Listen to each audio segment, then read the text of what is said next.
What's up? All right. What's going on? We're here, dude. Is that that's the new crib? This is the new crib. Yeah, Yeah. I All like moved it. in. Thanks, dude. I like it. I What think, is this like a spare bedroom or that you have the yeah, setup? so this is the second bedroom for the house, and we intend to use it as an office. And this was like the bed that we had in our apartment. And then we moved here, we upgraded the bed and stuff. And so we put this one in here for now in case Nice. guests wanted it. But we're actually we're closing on like an Airbnb property Yeah, in I two saw that. weeks. I saw Yeah. that. That's awesome. Dude, so excited. But we're gonna take That's this bed there and yeah, it's gonna be there, and then we're gonna turn this into a proper office. and it's So I've out of the got city, right? The one you have. yeah. Yeah. It's like 45 minutes outside of Austin. So but it's actually like, dude, it's perfect because it's 45 minutes outside of Austin, but it's still about 25 minutes to the airport. Yep. So if people are flying in, it's really easy to get to, great for South by and stuff. And Plus, then, people want to be like a little bit out now. exactly. Yeah, it's like a perk now. Whereas before it used to be like, oh, it's 45 minutes outside the city. Now it's like, yay, it's 45 minutes outside the city. Seriously, I feel like COVID made everyone appreciate nature so much more. Yeah, So, yeah. I mean, that's a good thing about it. I mean, there's been some good things. I mean, I actually, in a weird way, well, I mean, we can definitely get more into this, but in like a weird way, it helped in my situation a lot, and it made me think about haha, we're back. Made me think about like disabled people, right, and how like they can't really travel for work or they can't necessarily go to an office, and in a strange way, this is like a equalizer, right? Because yeah, now you're that's a not really good point. expected. Yeah, you're not expected to go. So it's like as long as you have access to the internet and a computer and can type or speak, right? There's like a lot you can do, which maybe was off limits before, right? Or like more difficult. Seriously. So yeah, there's like it is a different world, and it's obviously I think we probably don't fully understand where it's going or where it is even. But it's like your point about nature. I think like that's a positive. People are getting out more. They're getting, instead of necessarily going to, spending a Friday night and a Saturday night at a bar, right? There's like other stuff people are doing. So not like that's not fun. I mean, I think that sounds good. Too. Sounds good right about now, but it's nice that like, I don't know about you. Like, I feel like we both were like this. Like we did enjoy that type of stuff, but we also enjoyed, some things that are definitely still, possible in a COVID type of world. Yeah. No, I want to keep that thread going, but I also want to do a very quick setup because I figured like we'll just keep everything. All right. Like I've been recording since you hopped on and for anybody new to the podcast, that's going to be confusing and disorienting until they get to this part. But for any longtime listeners, it's going to be expected. I hope we get one angry review about this. This will be great. If somebody's like, I've tried listening to the most recent episode and it's just a bunch of friends or two friends no talking. Intro. Yeah. This is how they relaunch their podcast. Well, if you want to unsubscribe, go ahead and do that. We only want the people who enjoy our banter to be here. Exactly. Otherwise, it's going to be a long journey for you as a Made You Think fan. Oh man. So yeah, I looked up when the last episode was, and it was May 9th of 2019. It was Laws of May Human 21st. Nature.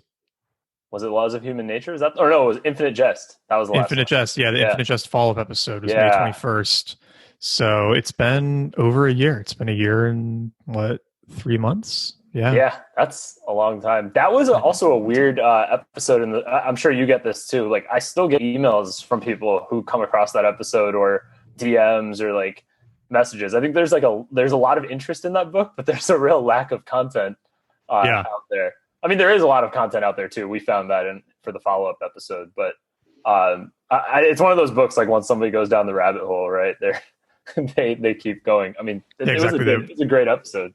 It was a good episode, but it's crazy. I mean, it's been a long time, a year and 3 months since that last one. So, I mean, I think we kind of, I mean, should we even like set the state? Like, what is this podcast for anybody who's just showing? I would say like if you're seeing us tweeting about this and you didn't know about it from a year and a half ago, you should just go listen to some of the old episodes. Yeah, because that's just going to give you the best context. I mean, normally what we're doing here is Neil and I are reading an interesting or somewhat challenging book or article or something, and then talking about it, or kind album. of like sharing takeaways. Or album, yeah. Actually, the Kanye episode is great. I would recommend that one.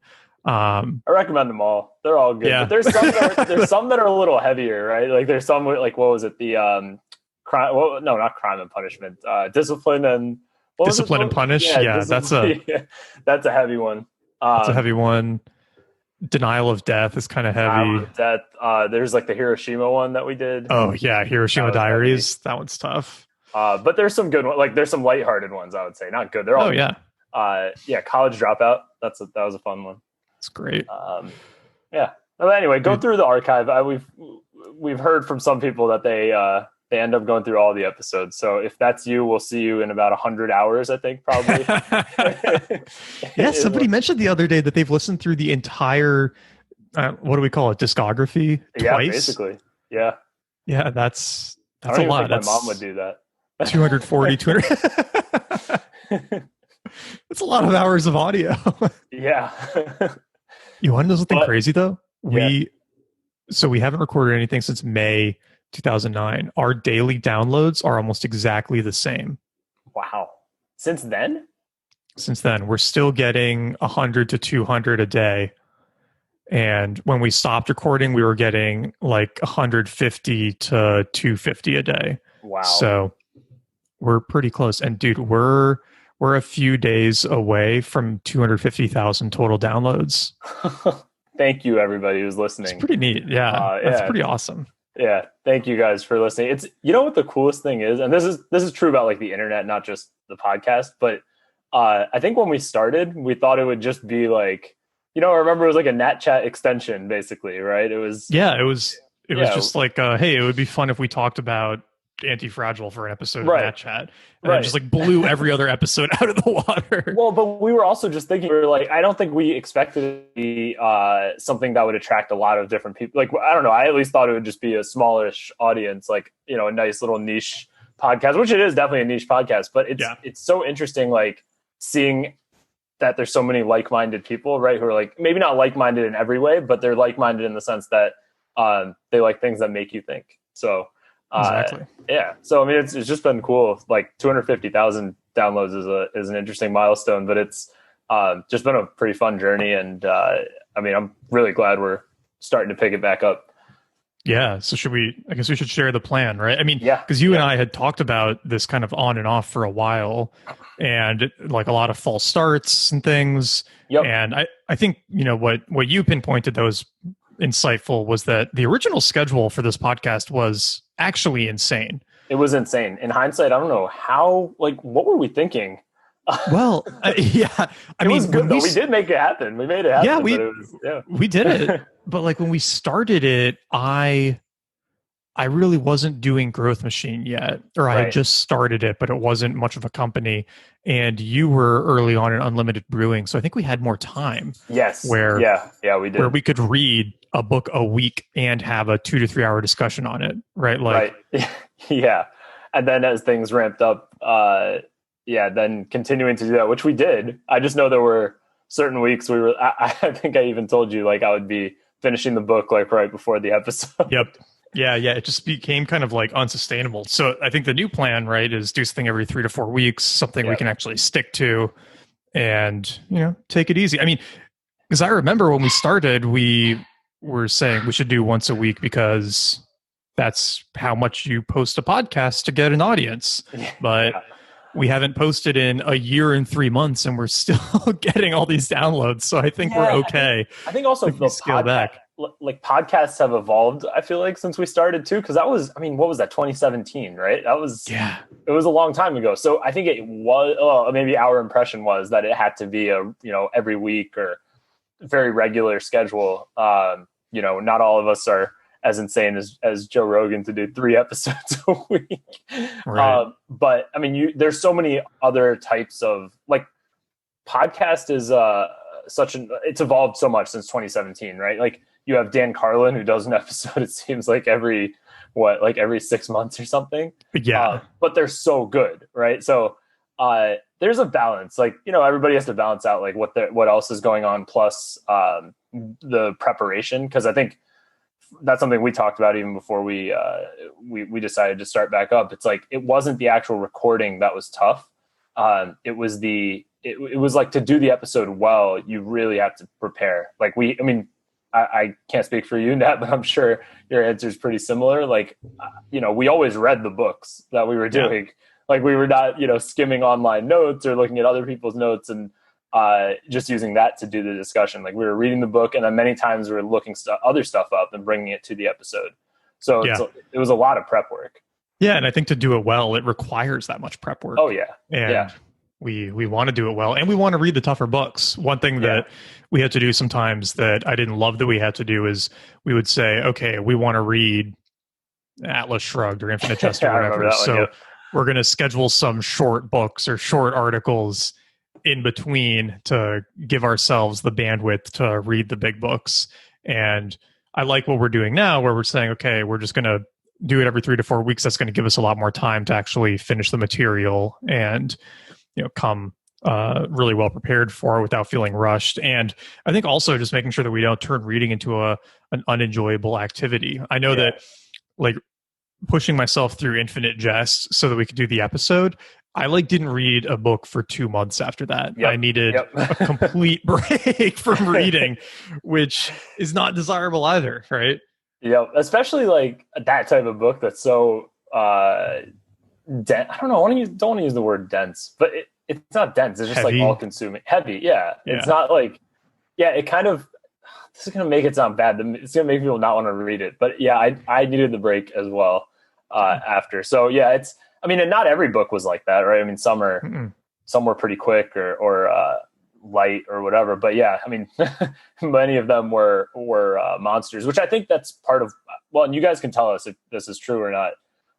But I get the sense from people's comments and tweets and stuff that like, that's part of what people appreciate is that we take on the harder books. Yeah. Right? So I don't want to stop doing that, right? I don't want to start doing like fluffy books just because we need to like get through one every week.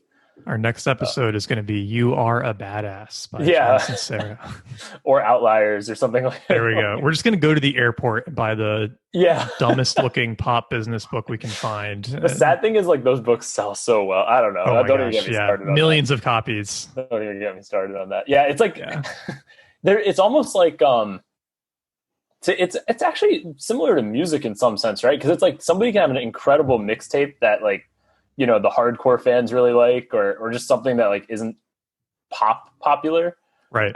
But then like to get that mainstream success hit, they kind of have to thread the needle between, or actually they don't even have to thread the needle. Sorry, to get that mainstream success hit and keep your fans happy, your original fans happy, you have to thread that needle. And I feel like for authors it's kind of like that too, right? Like you have the I don't even know a good example. Maybe like Mark Manson or somebody like that.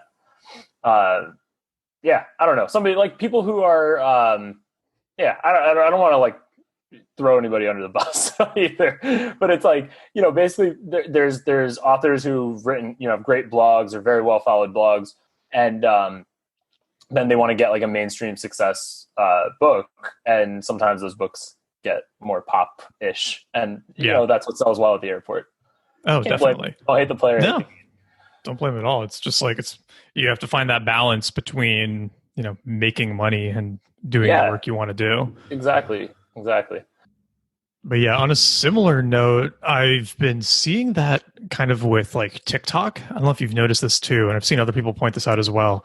But artists are making songs shorter and with sometimes like very catchy beats and hooks so that they play well as TikTok dances. And because like when there's a couple things in there, right? Like when a song is shorter, people end up playing it more, which boosts its stance on like Spotify charts. Yep. And then also songs with like certain kinds of beats do very well as TikTok dances, which helps them spread. And like, it seems like at least on Spotify, the top hits list is just a list of what's popular on TikTok these days, which like speaks to the power of people using it to, you know, create mixes and songs, and then they like see a certain dance on TikToks, then they go to Spotify and they're playing the song on repeat to practice the dance. Yep. And I don't know, it's kind of a really interesting like what would we call it? Like a feedback loop in some way. Loop. Yeah. That would be a crazy acquisition if like Microsoft acquired TikTok and Spotify and then kind of like merged that data together. That makes more sense than the version I heard. The version I heard was in play was Twitter and TikTok. Yeah, actually. I've heard a few things. I've heard Twitter, I've heard Microsoft, I've heard Oracle. No, I meant Microsoft looking at Twitter and TikTok. Oh. Yeah, that doesn't make as much sense to me as what you just said. Like what you just said makes so much more sense. Because Twitter and TikTok play well together. I mean, Twitter and TikTok are kind of separate. Like they're not really polar opposites. Yeah. Yep. It's like that's like something that makes sense on like a deck or something, right? You'd be like, well, we want to enter social media, and like, well, what are the two options? Twitter, you could say, because it's relatively cheap compared to these others, and TikTok, for obvious reasons. Exactly. But like they don't. There's nothing enhanced by owning both of them, I guess, right? Like, whereas Spotify, I mean, I don't know what it would cost to buy Spotify, but yeah, Spotify plus TikTok would be like, I don't know, that'd be really cool, actually. That's a good question. Yeah. How much does Spotify cost? I'm gonna look up its market cap. Yeah, I looked at this a few weeks ago. Was like after Facebook's earnings, because like I've had Twitter and Facebook for about the same amount of time. Yeah, maybe I've had Twitter a little longer. I don't know. I didn't get in Facebook right when they went public, but maybe a couple years later. And then Twitter I've been in for a long time, like just because I love it as a user. So I've just been, just every quarter I'm like, this is the quarter it shoots up. But it's literally been in the same range. Like my cost base, I've just bought it over the years, and the cost base is about 30, and it's like 40 right now. Right. And like Facebook, you look at the 5-year chart and it's like, I forget, like 6 or 7 times higher than what it was 5 years ago. And even though I hate Facebook as a company, like I log on to Facebook, like I still have it. I know you don't even have it anymore, but I log on once every month maybe. And Instagram is the same kind of deal. Like I just check my notifications. I don't really use either of those. I use WhatsApp here and there, but for the Facebook ecosystem, that's kind of that's the extent of it. Whereas Twitter I use all the time. But yeah, it's Twitter as a business just hasn't figured it out. Well, I think that's an important thing to be able to do mentally, to really love a product but realize it's not a great investment, or conversely to hate a product and realize it's an incredible investment, right? Like if I could invest in Oatly, I totally would. Because human nature a little bit. Yeah, I know people are stupid and they're going to drink it, and it's going to do really well over the next 5 years, no matter how much I like yell about it on Twitter. I have a friend of a friend. I almost sent this to you. I have a friend of a friend who I guess is like got some pretty high up job at Oatly recently. So I saw my friend commented on this person's LinkedIn post about it, and so I saw that, and I was like, I forget what it was. It was something around like content or something. Like head of content or something. I don't know. I don't know this person who got the job, but I just saw my friend comment on it, and I was like, I wonder if she's seen Nat's post. They definitely have, because Oatly has responded to the post in some Twitter threads and some LinkedIn threads, but they haven't sent anything to me. So. Okay. Oh, so they've publicly posted about it. Like, I guess other people have commented, tagged them and stuff. Or I think Oatly hasn't officially said anything, but like Oatly PR people who work for their Twitter accounts and stuff have said some stuff. But it's all kind of like lazy boilerplate language. Their response to Jeff Nobbs was actually quite good. I thought that was well thought out. Like they said things that I disagree with and made what I think would be like errors or kind of like untrue health claims in their response, but it was clearly like a company message and very well articulated. So I haven't gotten anything like that, but what's I guess maybe we should set the context, because there's probably people who are listening who haven't seen post about it. Yeah. So I wrote a post called Oatly the New Coke, which is part of a newsletter called there we go, called the Everything Bundle. And It's sort of like a paid newsletter that talks about a lot of like business strategy and other things. So I'm launching a newsletter in there as part of their like paid newsletter collection, specifically related to like just the same kind of stuff I normally talk about, right? Like health, money, business, whatnot. And so this was the like Nat bundle. That's basically basically. And this was like my test article with them, and I was pretty harsh on Oatly and their issues. And it kind of like went crazy. I think you expected that though. I bet you expected that. Yeah, I mean, it's hard because if you write online for a long time, you start to get a sense of like, oh, this article is going to do really well, or, oh, this will be a small audience, and you'll start to get better than chance. And so I figured it was going to do pretty well, but it like got front page Hacker News and did over 100,000 views in the first 4 or 5 days, and just like all of these crazy numbers, and that obviously created a lot of controversy and criticism, and like some of it good criticism, and like just little things that I didn't get quite right, and then other things just like people being mean. But it's sort of like that's what you expect when you write health stuff on the internet. When you do anything on the internet, you just have to be ready for that. Yeah, Justin Mares had a really funny tweet about this the other day, where he was like, if you build a big enough Twitter following, eventually you'll win the prize of like random people being mean to you on the internet. It was something like that, right? Where it's like so the consolation prize for building like a Twitter influence is that just more people are mean to you. It doesn't always translate into like, you're never like walking down the street and people are like, oh, like I love you on Twitter. Can you and my boobs, like, it hasn't happened yet, strangely enough. I feel like right now too, well, not just right now, maybe this has always been true, at least this is my observation, is that kind of like we were talking about threading the needle, there's like a threading the needle on being like popularity too, right? I feel like Justin is still probably not past that stage where it's like, because I've seen some people who have 100K plus follow, even like Dave Perell, or even some people who have like more followers than him. Like if you look at the replies, just some of them are just nonsense. I'm sure like they get DMs or stupid emails and stuff like that are just not worth it. Probably hacking attempts, like all this sort of stuff that is just probably super annoying to deal with. And like obviously there's a big prize to having a lot of followers like that too. It's very valuable. It's very useful. But there's a lot that like negative that comes along with it. And maybe like where David is right now is like the ideal, 100K, not 1 million. Because having 1 million, I feel like will be you just probably get all kinds of riffraff, and anything you say will get taken out of context. And that happens to people anyway, right? Like they'll say stuff, you look in the comments, and I remember he tweeted and I sent it to him. Luckily he didn't kind of publicly bash this person, but somebody publicly posted, like they took a screenshot of one of his tweets and just to talk shit about him.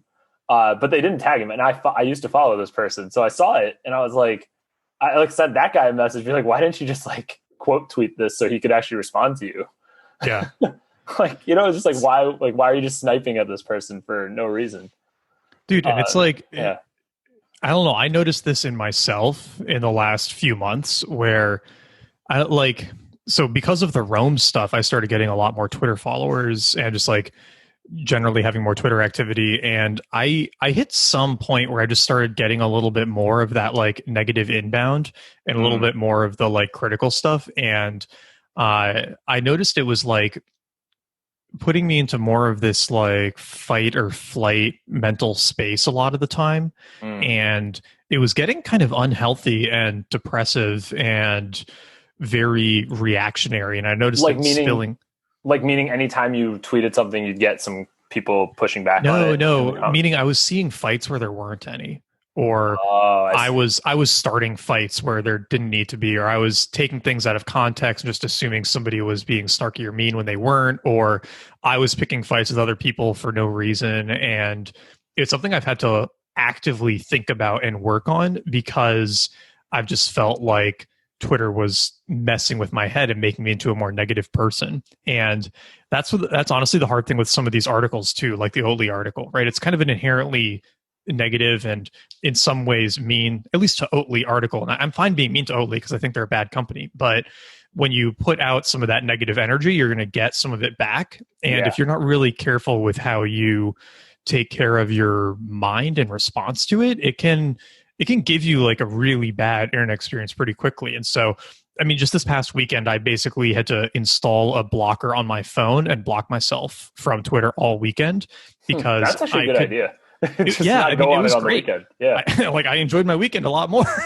But I did it because on Friday night, I'd like seen this random tweet from someone and I thought he was being a dick, but he wasn't. But then I like yelled at him and then I started this whole thing. And then and after I saw that, I just had to say, okay, this is clearly not good for me. I need to take a step back from this and figure out how to create a more positive experience on Twitter. So it's tough. And I've only got, I've got a sixth of as many followers as David and, 100th of as many as other people. I just, the downsides of having that many people being able to just kind of like ping you with their random thoughts about your work is not healthy. I mean, this is why I don't have comments on my blog, right? Yep. Because smart. I think that it's ridiculous. I don't know why anybody has comments on their blog because it's ridiculous that you. I disabled mine recently because even I don't even get probably at 1.1% of the traffic you get, and even then I'll still get comments that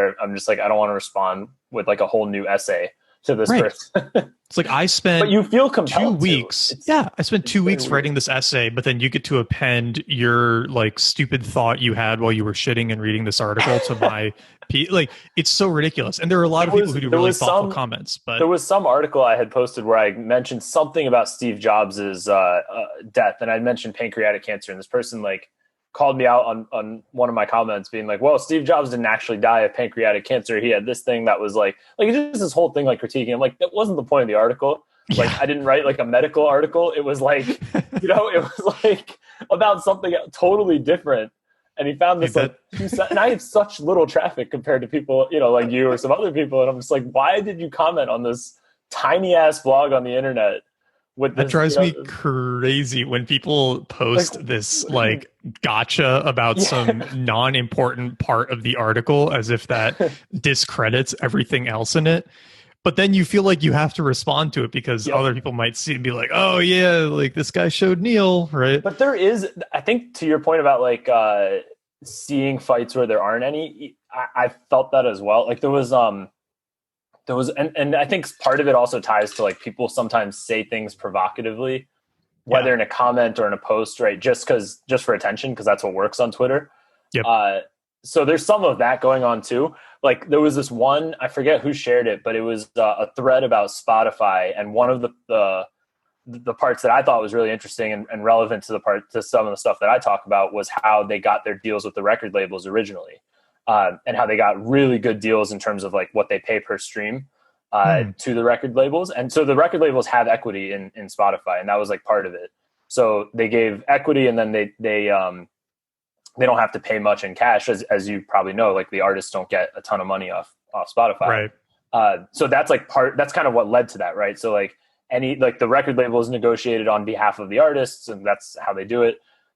And so those deals are still in place. Like there was no like time expiration to that. So it was interesting because it's like Spotify used the relative weakness of the record labels at that point in time. This was like 2009, 2010. They were getting clobbered to basically hustle them into making these deals that were really good for Spotify.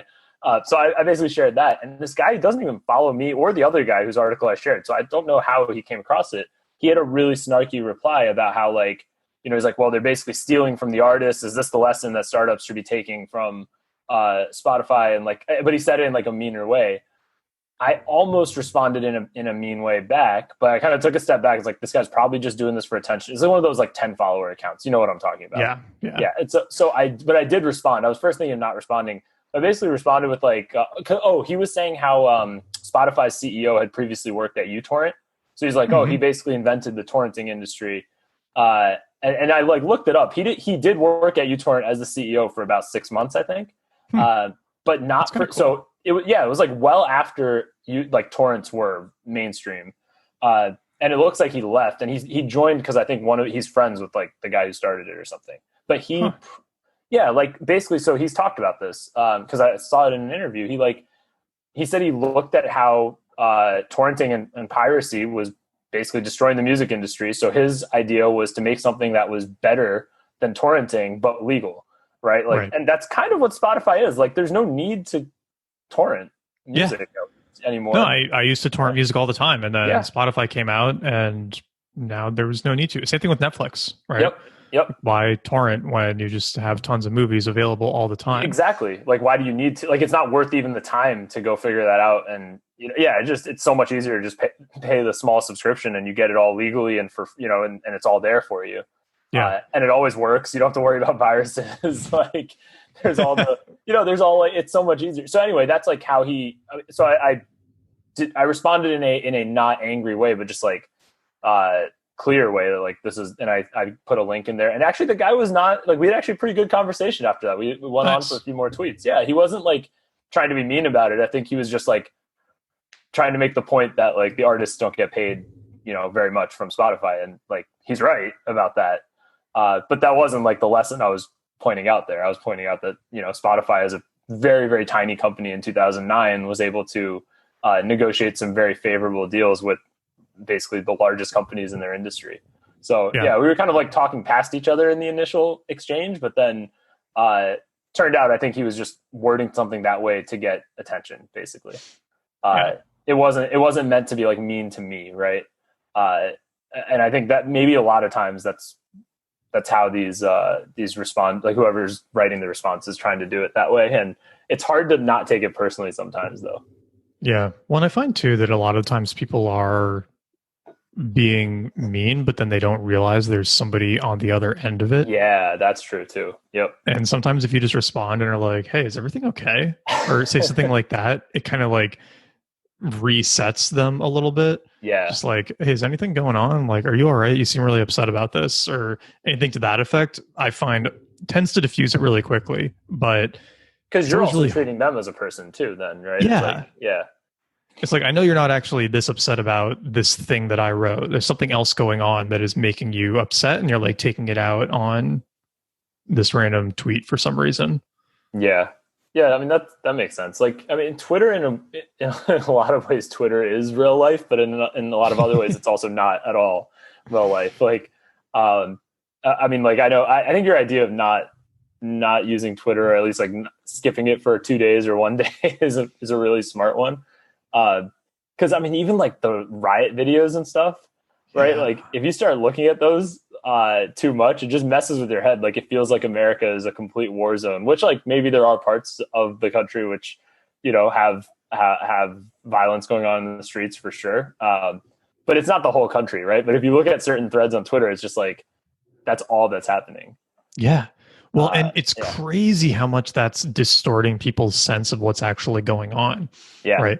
Like I really started appreciating this with all of the COVID stuff going on the last few months, because I live in Texas, right? I live in Austin, and there was a period where like all of the news was about how COVID is so bad in Texas, and like Texas is burning down, everyone's dying. And we're all here in Austin looking around, everyone's walking around outside, like there's, no hospital overruns. There's like nothing wrong really, but the reported case rate was going up really quickly, and it was a lot higher than other places in the country.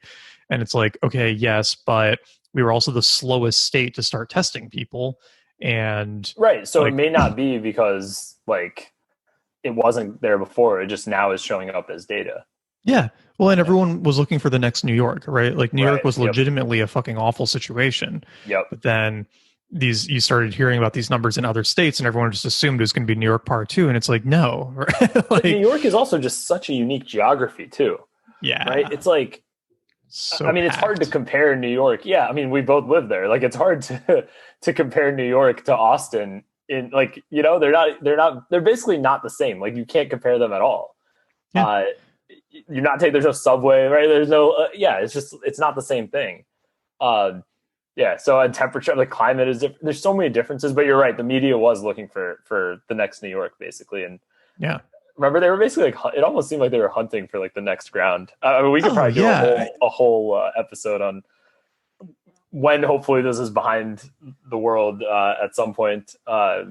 There'll be a really nice like post-mortem episode, basically. Dude, I wish we'd been doing the podcast through all the COVID stuff. Yeah, because it was just a wild experience where, and I don't know if you had this experience too, but like me and a lot of my other friends who were like techie and interested in, I don't know what the other common overlap is here, but like the entrepreneurial, financy type friends. Yeah, I think like Taleb fans. We're all like, oh, this is a big fucking deal. Like everybody needs to get ready. And I was like trying to tell, like, you know, I was trying to tell other people like, hey, maybe you should like go buy some food and stuff, like just in case, right? Like get some medicine because like you might not be able to in a few weeks. And there was so much of this, you know, oh, it's, you know, it's just like swine flu, or, you know, people thought Ebola was going to be a big deal, and that all blew over. And like, you know, a lot of listening to the media saying that it's not a big deal, right? And then, of course, that was wrong, and it did turn into a huge fucking deal. But then it went like too far, and then a lot of those same people were like, oh no, I can't leave the house until there's a vaccine, or like, you know, you just like can't go back to life, like it's so awful, you can't like touch any surfaces or anything.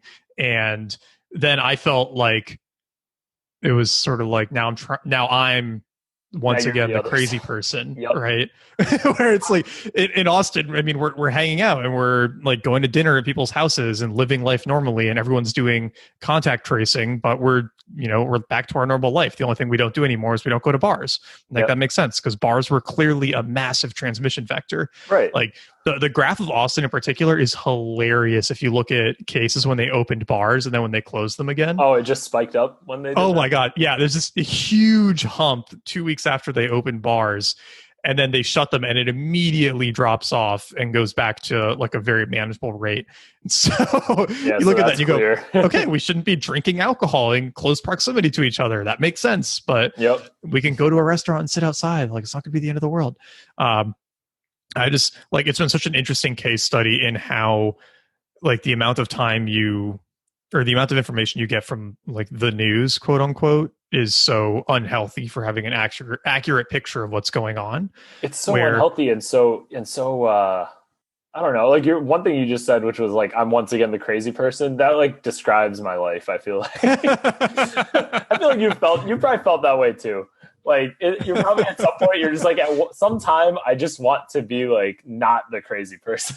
I just like don't even talk about it anymore because or you know I just hold my tongue on so many things because I know. There's all of this stuff that's just outside the Overton window now that really shouldn't be, but is. Well, it's like discussions you can't have. I mean, maybe we don't want to prematurely cancel ourselves, but but you know, let's wait till we're a little more popular before we get canceled. You know, but yeah, you're right. There's like, well, I feel like there's such a Okay, let me take a step back. I feel when you and I have a discussion, or when a bunch of other people that we can probably are, you know, mutual friends of ours that we can talk about, like, I feel like we would all, when we're having a discussion, look for the truth, right? Like, oh, this person doesn't know this thing, I know this thing, well, let me share that. Or they know something that I don't know, I'd want to hear about that. And like, we're not out to like do like gotcha type of things, but like, it just seems like there's not even a lot, most people I feel like have no interest in that. Like, it's like, no, I already believe this, and I'm just looking for evidence that confirms it. And if you say something that's outside of that, I have no interest in it, and I'm going to be mean to you in response. Yeah, I mean, I think we all do this. We all do it for sure. But but there's like definitely. I don't want to pretend like I don't have massive confirmation bias. No, everybody does. Everybody does. But I do think there are like some, and we all have our own biases for sure. Like you may present some evidence to me, I'll be like, well, no, I don't agree with that because of this. And like, even though we're both presenting articles and sources, they might be in conflict with each other, right? Like some things it's very hard to figure out what's actually true. But you know where I'm going with this. Just basically there's like, at least we can have the discussion, right? Like I will, like, if you say something that's outside of my worldview, I'm not going to just like be like, that's racist, that's sexist, right? Like, I'm not going to do that. Just because we disagree. If you say something that is actually that, maybe I can tell you, but I wouldn't like label you. Let's put it that way, right? Yeah, I think that's actually a really good point. It's like taking one idea and then labeling it as part of a broader idea set that yes. it would be contained within, but is not sufficient to assume the rest of the ideas, right? Yes, exactly. Like you might say one thing that, yes, that is part of that, but doesn't mean you agree with all of the other things that are part of it. It's I feel like I have a lot of these examples living in Austin now and just with my friend group, right? It's like all of us own guns, but we all vote liberal, right? And that confuses people. Yeah, a lot of people probably will not understand that at all. Yeah. So it's like, yeah, if somebody's listened to what was that episode? It was Sam Harris. The Riddle of the Gun. Yeah, go listen to that episode if you're confused about what Nat just said. No, it's a great episode, and like we're all like very responsible gun owners, and we enjoy going to the range, and a lot of us are into hunting and stuff, and that's there's no reason that that's incompatible with believing in like universal basic income and feminism, right? Like you can have all of those ideas at the same time, but I think that I know we've talked about this in some episode, but like stereotyping. Oh, it was the Tower episode, right? Like stereotypes are useful as a way to interpret the world, but you need to get a lot of stereotypes to have like the most accurate view of the world. And what I mean by that is the example he uses in the article, which I really like, is if your only impression of a Japanese person is like watching samurai movies, you're just going to assume that all Japanese men are into samurai stuff, right? You need to meet a lot more Japanese people to have like an accurate picture of, what you can actually put in the Japanese bucket. And what I think a lot of media presentation does, especially polarized media, is presents certain ideas as being like contained in an idea set that is like, I would not like totalitarian is the wrong word, but is always complete and always organized together, right? In the sense that if somebody thinks that you shouldn't wear or that you don't need to wear a mask outside, that means they believe the virus is a hoax, right? And it's like, no, those can be separate. Or, if somebody owns guns, that means they think that like Trump is a great president, or like there are these ridiculous combinations of ideas, but that are presented as common stereotypes and archetypes in the kind of like very, very polarized, combative media that I think most of us are exposed to most of the time. And the challenge, the thing that I try to do, but is really hard, is to assume that like every idea can be like independent of the other ideas it's usually found associated with, if that makes sense. Right? Yeah, definitely. Like, I mean, the one that we see a lot these days is with COVID, the reopen the economy one. Yeah. Right? It's like for reopening the economy, right? Yeah. It's like, you must believe it's also a hoax, right? Or you must believe it's not real, or, like it's a very weird, well, not weird, actually, it's probably expected, but like the overlap that is assumed when you say anything about reopening. Yeah. Well, and it's just like assumed you deny that the virus exists, or right. or that was such a crazy thing because, the point I made on Twitter a few weeks ago about this too was like, there's this whole term now, like anti-maskers, right? Yeah. Which is really clever because it sounds a lot like anti-vaxxers. Right. And so you kind of like lump those together in your head, but it's a very unclear term because it doesn't, it's not clear what anti-mask means. And, for me, if I go into a building, I'm always going to be wearing a mask right now. Yeah. Right.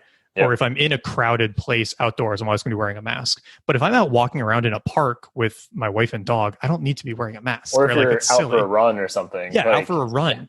And then you'll get dirty looks sometimes. Or I was in Nantucket with my family last weekend, and they have like an island-wide law right now that you have to wear it whenever you're outside your house. And I'm just like, this is so stupid. We're on like an unbusy street. There's nobody around. There's no way I would cough on someone. Yeah. Like, this is taking it way beyond, reason, and is more about like, it's almost more about signaling at that point, right? Or when I see somebody running and wearing a mask, that feels more of signaling, like showing that you're part of a certain group than it is about actual like logical harm reduction, if that makes sense. Yes. Right. No, 100%. There's no way that wearing it would be a bad thing, right? No, but it's not really a necessary intervention. Exactly. I mean, that's my pushback on the anti-maskers. I like that term, actually. The more I say it out loud. Like it doesn't cause any harm. Like, you know, if you're in a public place or you're in a store or something, like, just wear a mask. Like, it's not that big of a deal. If you go inside a building, you should be wearing one. Like, there's not really much debate about that right now. But on the other hand, like, I saw, I forget which department it was. We can look it up. I can actually look it up right now. But there was a department of the state of Wisconsin's government. Did you see this? No, I don't think so. They mandated masks on Zoom calls. No joke. I'm not joking. And it was for signaling purposes. They're like, well, we want to set a good example for other people. Oh my gosh. Yep. Hold on. Wisconsin DNR employees must wear masks even for stay-at-home view Zoom calls. Yeah, right? This isn't The Onion, right? This is like a real post. Oh my God. This is hilarious. It's like the definition of signaling. So yeah. There you go. That's so wild. I'm so glad that was real, because at first when you hadn't heard of it, I was like, oh crap, was this like an Onion article that like I'm now passing on? Dude, it's hard to know sometimes. Yeah. Like, hey, are you much of a Redditor? I don't remember. No, not really. Like here and there, yeah, but not. I'm like, you know, occasionally, but not. I'm not on there often. No, I can only handle so much crazy, and Twitter is where I get my craziness. There's a great subreddit called Not the Onion, which is news articles that look like they should be Onion headlines, but that are real. That sounds great. And you can also do something called multi-Reddit, where you combine multiple subreddits into one feed. And so you can do like a multi-Reddit of The Onion and Not the Onion. And then it's sort of like a game of, can you tell if this one's real or fake? And it's basically impossible at this point. Yeah. There's just so much, and not specifically COVID related, just like in general, there's so much crazy shit going on now, and so much stuff that will get published, you know, regardless of how factually accurate it is, that is just like really hard to tell. And I feel like the COVID stuff really exposed that a lot for me, where I realized that I was getting better information from random venture capitalists in Silicon Valley than I was from the CDC, right? Yeah. Which sounds... the institutions are broken, right? Like, for sure. Yeah. It sounds so insane to say it out loud, but here's the sad thing. Here's the sad thing. I feel like if we were looking at it logically, we should have expected that. Like, you know, I know you and I have talked a lot about education, and like, we were not thinking like the Department of Education is like the gold standard when it comes to education, right? Like, yeah, I think we had a public school versus homeschool versus private school conversation on one of the episodes too. And like, yeah, it's just not, we just wouldn't have thought of the Department of Education as being the gold standard. So it's like, in hindsight, it's like, well, maybe we shouldn't have expected the CDC to be the gold standard either. Even though we'd hope, right? I mean, that's the whole point of having them. I mean, it's the same thing with the WHO. It's like, that's part of, like, they should have been way ahead of the curve on this.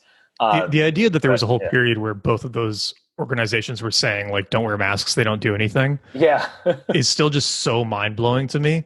And then it's bad either way. It's bad if they were lying, like they knowingly were saying that to reserve supply. That's bad, because then it's like, well, should we trust anything that they say? And it's bad the other way too, right? If they just didn't know, then it's like, well, what were we paying you for? Right. And that's why I felt so... I don't even know what the right term is, but like conflicted or frustrated, where, you know, one, you've got all these people who are making fun of people who question certain amounts of mask usage, right? The whole like, and again, wearing masks, you know, inside and in dense settings is very important. You don't have to wear them all the time, right? But you've got a relatively large number of people, it seems, who do think that everyone should have to wear them all the time outside. But it's like, you're the same people who thought that this was going to be like H1N1 3 months ago, right? Yeah. Or like, you know, thought that masks didn't work. And that's not, I'm not saying that those people are stupid necessarily. It's the self-righteousness and the like, oh, like, you're an idiot because you disagree with the wearing masks all the time ideas. Yeah. And it's like, I feel like we all need to have way more humility about how little we know and how quickly we have to adapt 100%. To new information, because it really is, to your point, like, what institutions can we trust? Because it's definitely not the CDC anymore, right? It's definitely not like World Health Organization. And so then, you know, okay, like, who do we trust? Right? It's not really clear what the way forward is here. I mean, maybe it's just that we trust like Japan or some other country that seems to have it together way better than we do. Even though that is like another situation where it's like, I would, what's that thing? I think Taleb talked about it, but I don't think he came up with it, where it's like, if you read a news article that's like about your industry. Oh yeah. You realize that they have no idea what they're talking about. It's like the exact opposite of what they're saying. I feel like it's like that with other countries too. Like when we read news about Japan or like, whatever other country, it sounds like they have it more together than they actually do. I don't know that to be true. I'm just saying I would not be surprised, right, if like institutions as a whole are just generally kind of breaking down.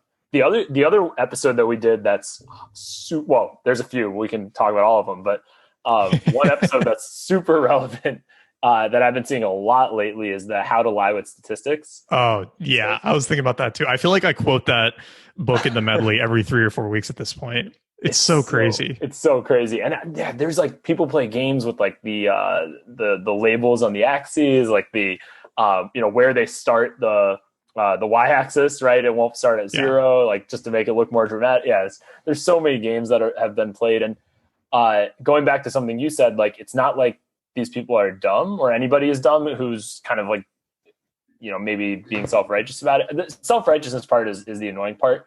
The having the wrong information part is like largely not people's fault. And I don't want to excuse them from doing their own, research and stuff. Like everybody should try to figure stuff out, but it just is so hard to get real information, right? Like, yeah. And to have a coherent worldview, that's the other thing, right? Because it's very scary to have like, to kind of be floating, be like, oh, I have no idea what's going on. So people look for anchors of like, well, it was on CNN or it was on Fox or it was on, it was in the Wall Street Journal that they said this, or Trump said this, or Pelosi said that. And, people look for like somebody or something that they can be like, well, that said it, so I believe that, right? Yep. That certainty. And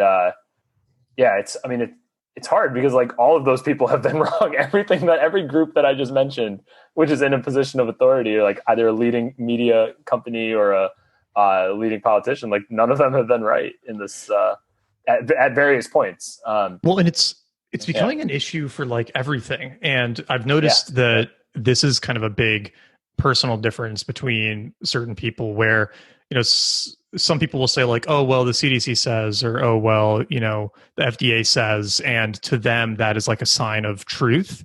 And to me, it isn't, because I like distrust pretty much all of those organizations at this point. And I know that I take it like too far sometimes, where I'll just sort of like blanket discard anything that they say as like probably not the whole truth, which is probably not always right.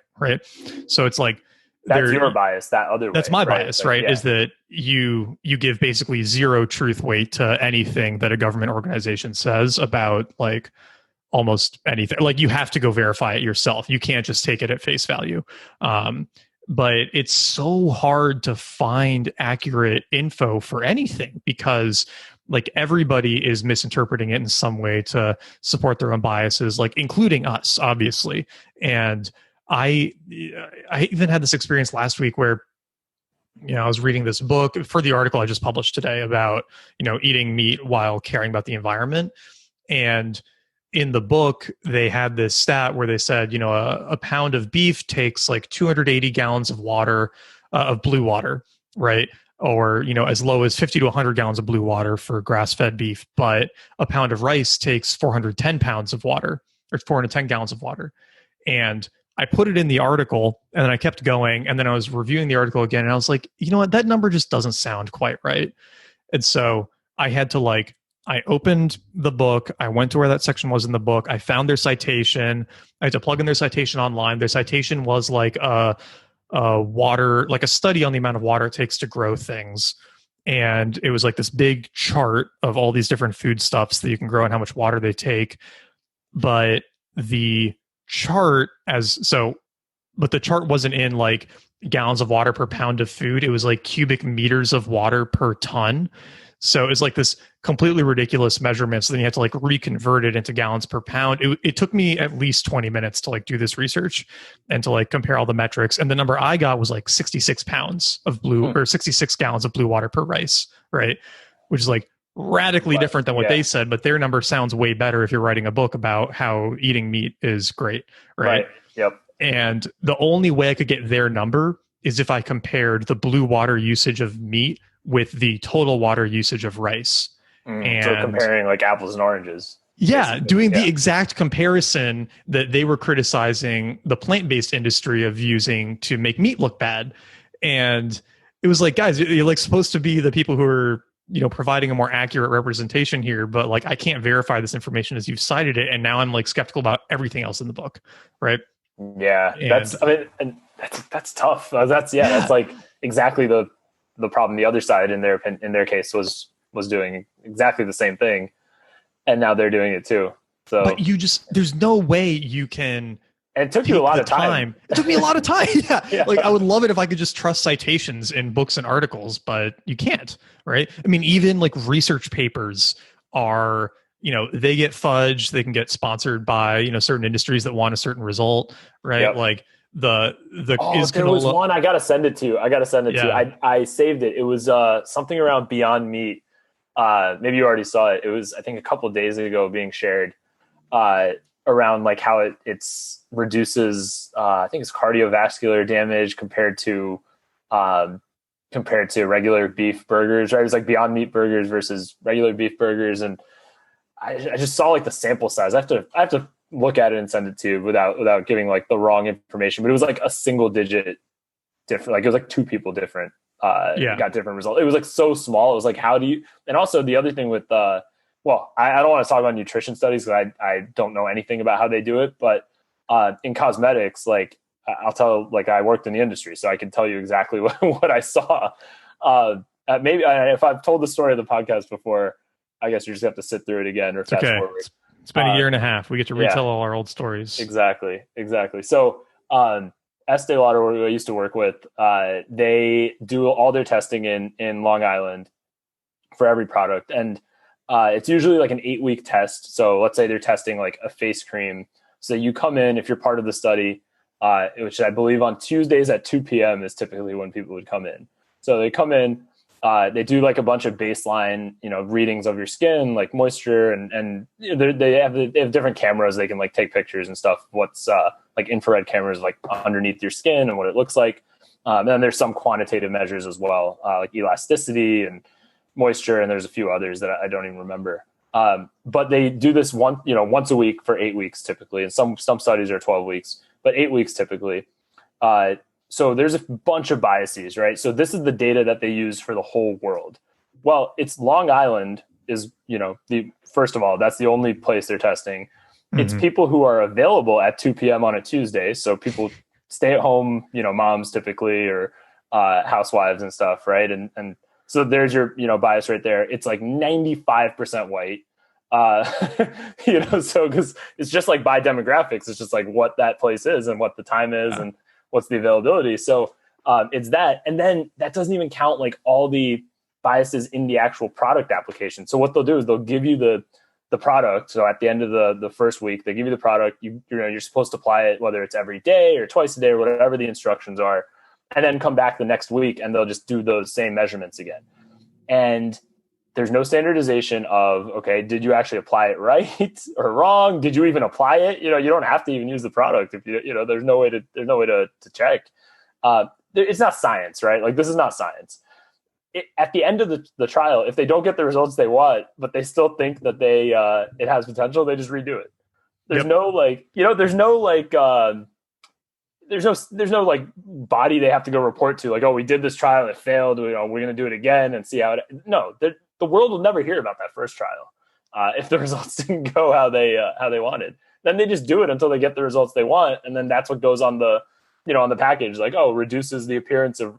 And they always word it very smartly. They'll say like may reduce the appearance of wrinkles by 15% or whatever, so they don't get in trouble for it. But yeah, it's not science, right? Like if you look at that, that's just like, I don't know, what do you even call that? Like, have you read that? Have you read that Feynman speech, Cargo Cult Science?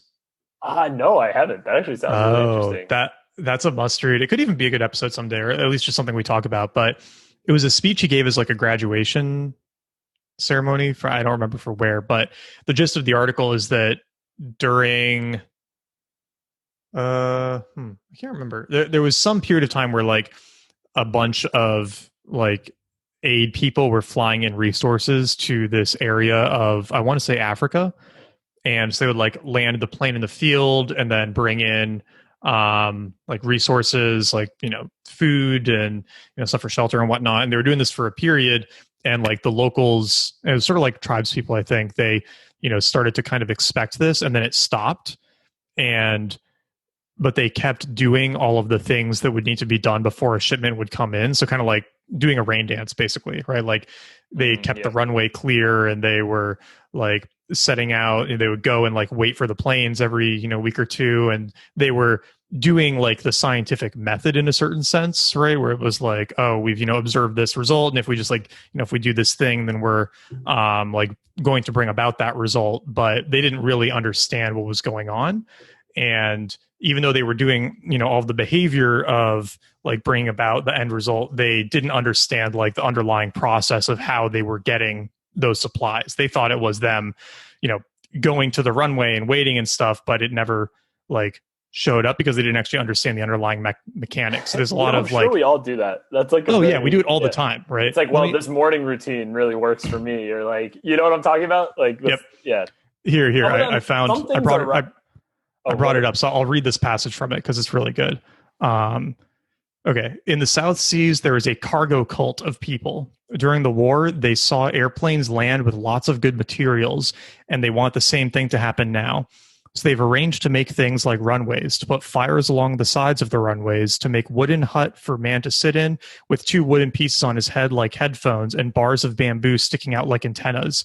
He's the controller, and they wait for the airplanes to land. They're doing everything right. The form is perfect. It looks exactly the way it did before, but it doesn't work. No airplanes land.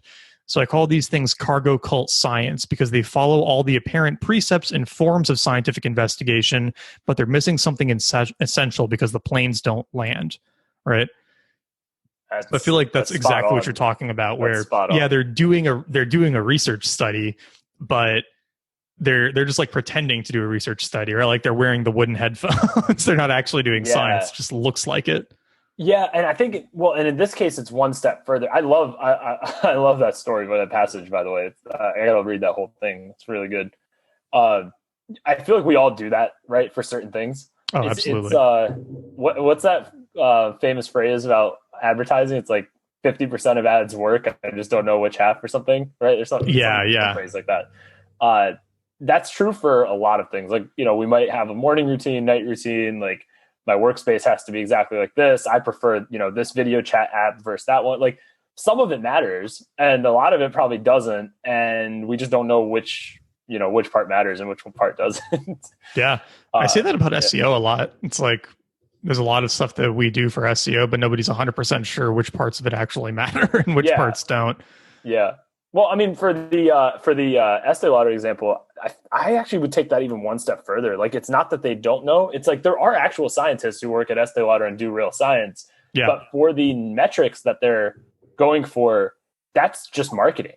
Like, that's just like they're looking for marketing numbers that they can use, right? It's like it's not really being used for scientific purposes. Like, there are different parts of the company that they're actually doing science, and again, like, I don't know how much of that actually ends up in the product at, you know, by the end, but there are departments where they're actual scientists. But then this part, it's not even like they think they're doing science. It's like, I mean, and I've heard nutrition studies are similar to this, like depending on who's funding it and that kind of thing. But and I think we had maybe covered this, like there's tobacco studies.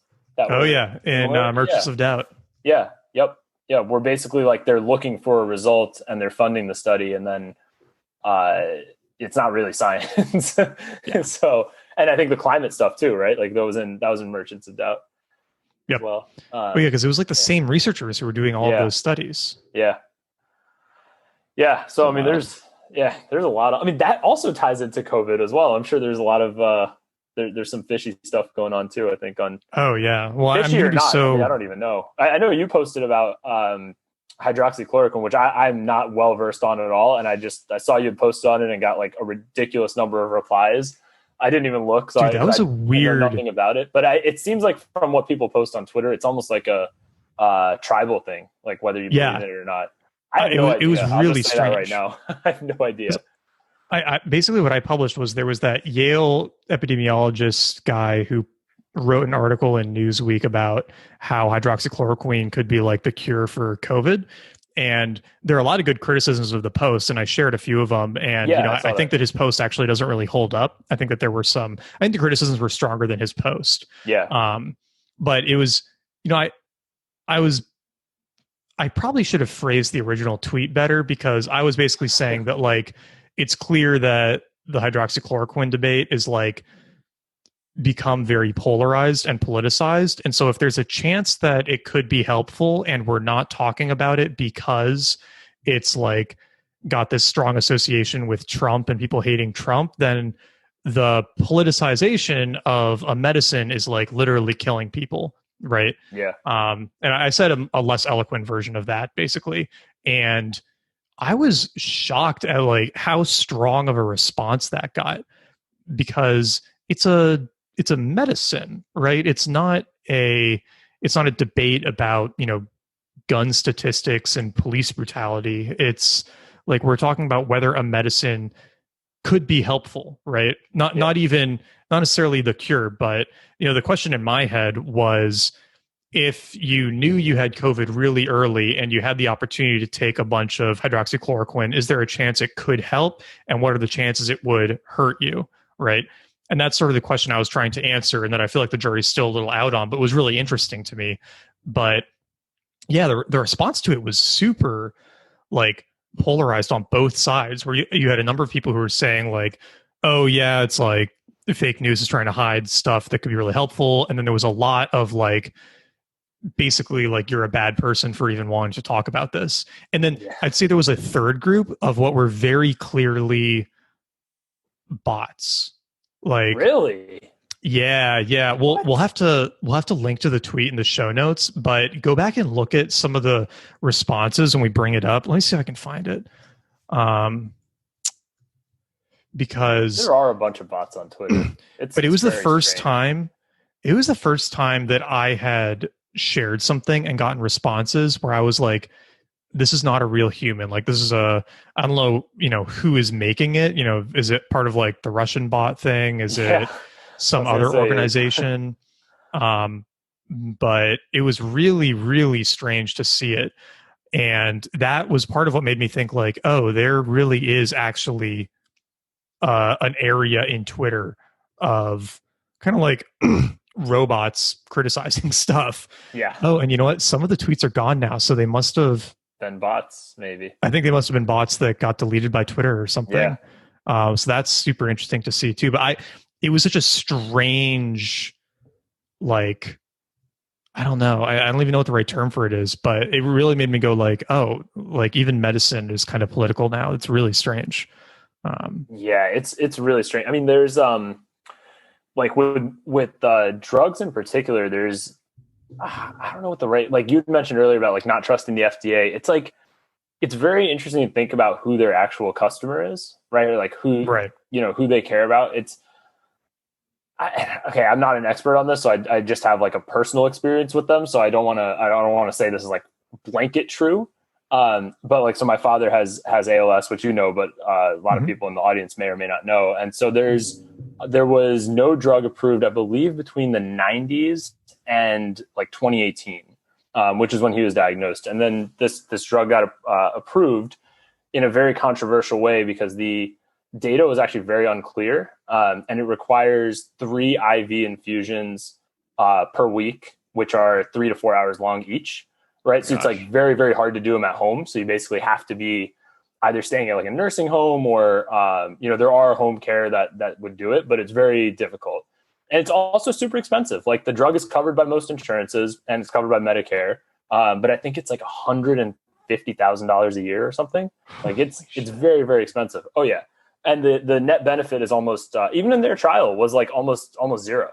Like it barely even slowed down the disease, but it was safe, right? So that was like the one, I think that was like the main criteria they were looking for, but it got approved. They have a bunch of people using it, although like now the ALS community is pretty against it just because of like the pain of what it, having to do 3 to 4 hour infusions 3 times a week is pretty annoying for very little benefit, from a quality of life standpoint.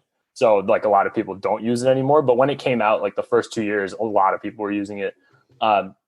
That's funded and owned by a large pharma company. There's another drug that's in phase 3 that's a stem cell treatment. They started like 10 years ago in the process. And basically it's an Israeli company, very small. So their stock has gone up a lot in the last couple of years, because, or the last like year in particular, because the approval should come pretty soon. So now the market cap is higher, but it's still only like, I think $300-400 million company. It was like $20-30 million like company not too long ago. Very, very small. So they have a stem cell treatment that in phase 2 did phenomenal. So they were in phase 3. They're in phase 3 now. So they've been trying to get like early approval. And the weirdest thing when it comes to this is like where I really don't trust the FDA anymore because of this. Like, so Trump signed a law, I think it's 2018 or 2017, called Right to Try, which is basically if you have a fatal disease and there's no like drug on the market that actually helps with it, you have the right to try drugs that are in phase 3. And that's true. You do have that. But the FDA didn't change a rule that basically still says, because honestly, like if you want to use a drug, you can use it. But if it's not covered by insurance, you're paying out of pocket, and all the companies want to get covered by insurance, right? So anything that affects or hurts that process, they're not going to voluntarily do. So this small company, like, yes, they are legally allowed to offer their treatment to anybody right now who has the disease. They won't do it because the FDA says that if they do it, they have to include all the data that is generated from those additional patients in the phase 3 trial, which is going to result in a lot of negative outcomes, obviously, right? Because the sickest people are the most desperate to take it and will pay the, whatever hundreds of thousands out of pocket for it. So they feel like it's going to harm their approval rate, right? So or the chances of them getting approval. So it's like this weird like incentive structure right now where I guess like the patient is not the customer at the end of the day, right? It's like the company needs to get approval from insurance, and for that they have to pass phase 3. If they don't pass phase 3, it's not going to get covered by insurance, even if it's available under Right to Try. So from a company standpoint, that's their incentive. They need the insurance company's approval.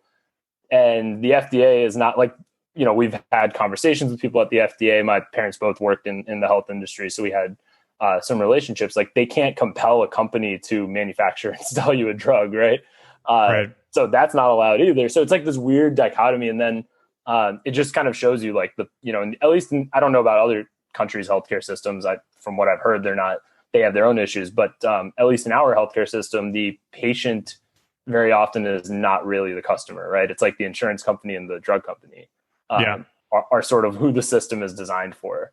And then the patient is like part of that, but it's not like, I feel like in a not a purely market driven system, but any system where like the end user is the customer, that's who you optimize it for. Like, when you're making a product or, you have your agency, for example, right? Like the SEO ranking is like what you optimize for.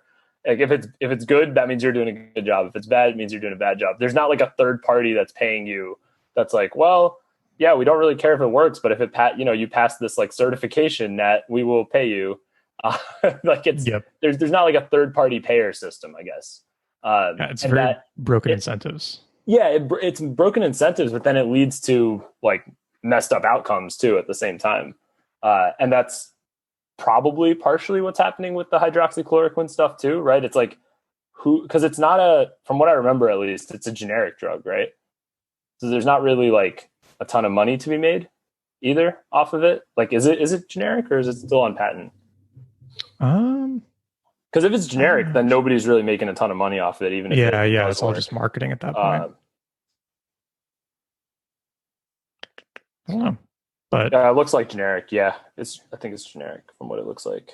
But I mean, meanwhile, like the other thing on the FDA stuff is like how quickly the vaccines are coming out, which is impressive. But it also makes you wonder like how many other conditions have not gotten that same kind of attention. I get why COVID needs like, the number of cases and all that, but there's a lot of diseases out there. Well, and this is, again, in the topic of unpopular things to say about COVID, it's quite a bit less lethal than a lot of other things that kill a lot of people in the US, for which treatments do not get rushed through this quickly. Right? Yeah. Or like a lot of other problems. I mean, the number of people who are dying from obesity and certain cancers and cardiovascular disease and stuff, and like all conditions that, we should address, and, certain medicines for those can't get pushed through as quickly because there is like this hype element to it. Right. And yeah, it's medicines. It's also the hype element. It's the feeling that anybody can get it. Yeah. Right? I think that's part of it too. It's like there's this general broad-based fear that they've been able to, well, not they've been able to, I don't know who they is in this case, but that the media has made everybody feel, I guess, right? It's like, that, like and there is a very there's the very legitimate issue of like our whole lifestyle has had to change in response to it. Yeah. Right? It's like, we can't go back to working in office buildings until we figure something out with this, which is like so wild, right? Yeah. Because the only reason it's less fatal now is that we've changed how we live. If everybody just continued to live the way they had before in a lot of parts of the country, it would be way worse. So, there is that element to it, but to your point, it has to be frustrating to see some of this stuff being like sped through those normal testing delays, not that there's any shortcuts being taken, but just because this is how fast the agency can move when it wants to. Right. Yeah. Yep. But then normally it has no incentive to move quickly. And so, and it's not just like, it's not just ALS. There's a lot of other conditions that's like the same kind of thing. Like drugs have been in the pipeline for 10 years or 8 years or whatever. And, it's like, they're going to go at their own pace. And in the meantime, people die and more people get sick and stuff. And it is frustrating in one sense. And it's like, it's kind of like, I don't know. It's like those examples people give for when COVID was starting, people were saying more, giving these examples more, but like the World War II examples, right? Like how, like what a society is actually capable of when it wants to. And not like you can't sustain that all the time, obviously. Right. But it's like, it has been fascinating to watch like how many, and I guess with the vaccines, like it'll be interesting because if let's say they all do work or a significant portion of them work, or at the minimum, they don't have any negative effects, like maybe they, this could be a new model of working, at least for certain diseases, right? They can change a priority level or something. Like maybe, it kind of reminds me like the 4-minute mile thing, right? Like until it was done once, like it was impossible. and then like everybody was, not everybody, right? But like then it started getting broken a lot. Maybe it's like that, right? Like maybe when, let's say there is a vaccine out within a year, like that would be game changing if that does change kind of the timeline for everything. Like that would be pretty cool if that's like an optimistic way of looking at it. Well, didn't Russia just approve a vaccine that only went through like phase 2 testing or something? Yeah, I have no idea. I heard something about that. What the legitimacy sounds like something Russia would do. Yeah. I mean, who knows? It might work. I'm not like saying it's terrible just because it's from Russia, but I just don't. I have no idea. Like what's their baseline? What's the is it like Putin's like, well, this better be approved or very different incentives over there. Yeah. I have no idea. So I don't know. I didn't take that one too seriously. I think the country I would have taken even less seriously is if like North Korea was saying that they had a vaccine. Well, North Korea never had any cases. They're all immune to it. Yeah. Dear leader protected them. Although wait, he's dead now, isn't he? I have that's another one that like, that's another thing. We just have no idea, right? Yeah, like he died and then he was not dead, and then I don't know. I heard back to life. I heard the original death thing was like he supposedly was testing if like who was loyal to him or something. Oh. So I don't know. Again, I don't know if that's real or not, but that's a fun thing to think about. Make for a good like TV episode or something. Seriously, a documentary. I mean, with North Korea, like, what if they're just completely closed, right? And like nobody's going in and out. And they probably never did actually get many cases because they are totally closed and it's so spread out. I mean, I don't think there's too many bars in North Korea. No. I don't. Actually, that's a good question. I mean, I know they make wine in North Korea, so they must serve it somewhere. I've had North Korean wine. No way. What's the story behind that? We went to the DMZ in South Korea, and it was like one of the only places where you could actually buy some goods from North Korea. Oh, wow. And they had like North Korean wine. It wasn't very good. It was super sweet, but it was cool to like drink it. That's amazing. No, I had no idea they made wine. Yeah. Interesting. So they must drink, like, I feel like, dude, if you live in North Korea, you're drinking all the time. There is nothing else to do there but be sad and drink. Sorry, that's really harsh. They probably have cigarettes too. Oh yeah, I bet. Yeah, but anyway, yeah, I could actually see when they said that, I was like, first I laughed, then I was like, yeah, maybe if they're like totally locked out, maybe it's like, there's possible they didn't have anybody come in and it never spread. But yeah, I mean, I'd be very surprised, and we would never know, even if they did. They would never. Yeah, impossible to tell. I kind of feel like that with China too. I wonder if other countries feel like that about the United States. Like with the United States, probably now. I bet right now they feel that way. It's like there's so much insanity going on here. Yep. And like I think once Trump was elected, the rest of the world was like, all right, well, they've lost their shit, so we can't believe anything out of there anymore. Yeah, because I mean that's how I feel about China too. Is like when I hear numbers from China, like they'll say like I think those any even like economic numbers, I like always discount it. I'm like, well, I don't know. Sounds good. I don't know if that's real. But then I always wonder with some of that stuff, it's like, are we the ones who are just making up that they're bad, or are they actually bad? Or it's like what is it? Is that 1984? Yeah. Or no. Well, okay, so actually interesting topic on this. So I started writing about the whole Uyghur, I can't remember. I'm not sure how it's pronounced. Genocide that's going on in China. Yeah, I know what you're talking about. Yeah. Like the whole Muslim population. And that was another weird one where I started getting like these strange emails from people in China, like vaguely threatening, sort of being like, there was at least one or two that were like, you clearly really don't understand the situation. And, I really think it would be best for you if you didn't misrepresent China in your newsletter, because there are a lot of people in China who read it and you wouldn't want to like be misinforming them. And I was like, who are you? Like, what is this? Wow. It was really strange because of any topic I've brought up in my newsletter before, I got the most pushback by saying that we should care about Muslims being killed in China. Right. And was the pushback from people you knew at all, or was it? No. It was all from Chinese people. Yeah. It was all from people who were clearly like, well, okay. Their names were fairly clearly Chinese, and it didn't seem like English was their first language. So they weren't necessarily Chinese, but that was sort of my assumption based on all of their emails and the tweets and stuff.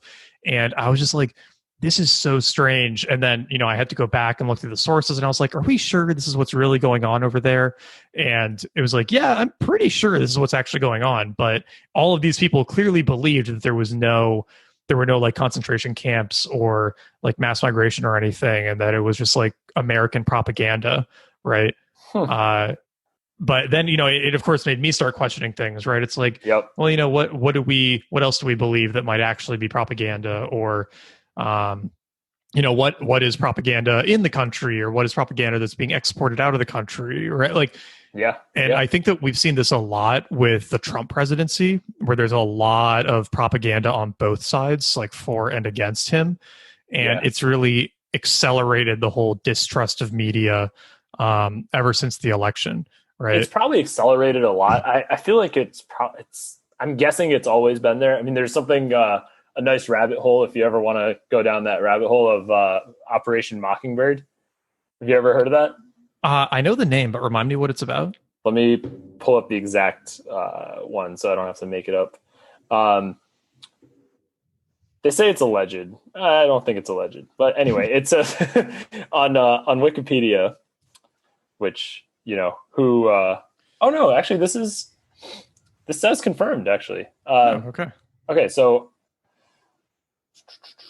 well, there's the confirmed and the unconfirmed part. The confirmed part was was a wiretapping operation initiated by US President JFK to identify sources of leaks by eavesdropping on journalists. So that was the confirmed part. The unconfirmed part was an alleged large-scale program of the CIA that began in the early years of the Cold War and attempted to manipulate news media for propaganda purposes. It supposedly funded student and cultural organizations as well as magazines as front organizations for the CIA. There are some very interesting things if you go down this rabbit hole of known CIA front companies and let's just say some of their relationships with people in the media. that are well known. I'll let the audience go down that rabbit hole. Cool. But yeah, there's some stuff around that like will also have you questioning like what's propaganda that we believe, right, about other countries and our own country. So there's some interesting stuff. Like it's hard to like have any anchors, right? When you go down these, going back to what we were talking about before, like having the like a cognizant and clear worldview, and people are like looking for that. It is scary to be like floating around in this like ether of I don't know what's true. Yeah. So I can see why people are looking for clarity. But it's really hard. Like if you really start going, as you're talking about with the rabbit hole that you went down after some of those China responses, like it's hard to know like what's propaganda, what's real. And as you said, it's accelerated. I agree. Like since 2016. Yeah. I don't know, man. I just like, I don't trust anything anymore.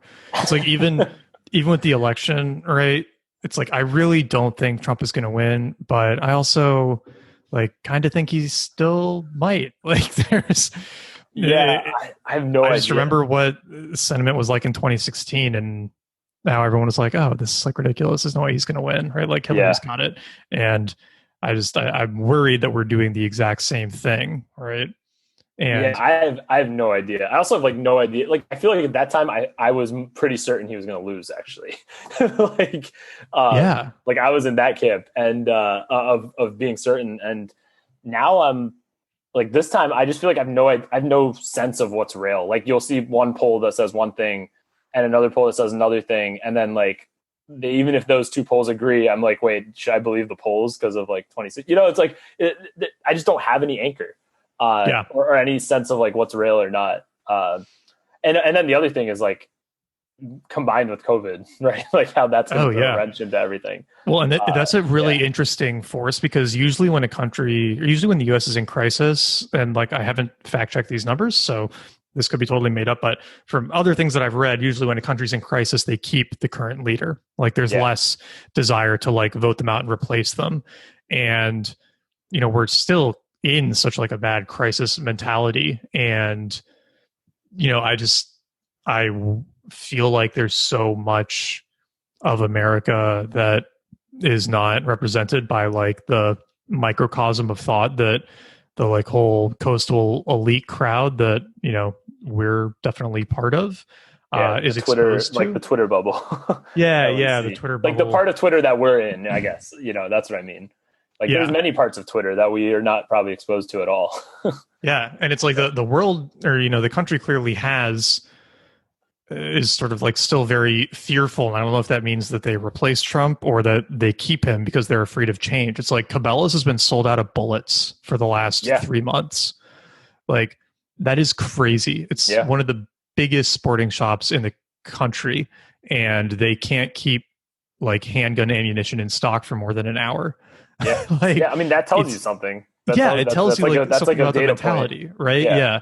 And when I heard that, I was like, I was just sort of blown away. I was like, wow, you know, the COVID stuff, the initial freakouts ended in March, but we're still in that mentality. And then obviously there's all of the like rioting and protesting that's been going on. And so that's creating a fearful mentality. But like, which force is stronger, the reactions to all of that, or the, you know, the push from like the protesting crowd that wants his authority out, right? Like, I don't know which is stronger and which one's going to win. And I feel where I was going with the COVID part was like the unclearness even of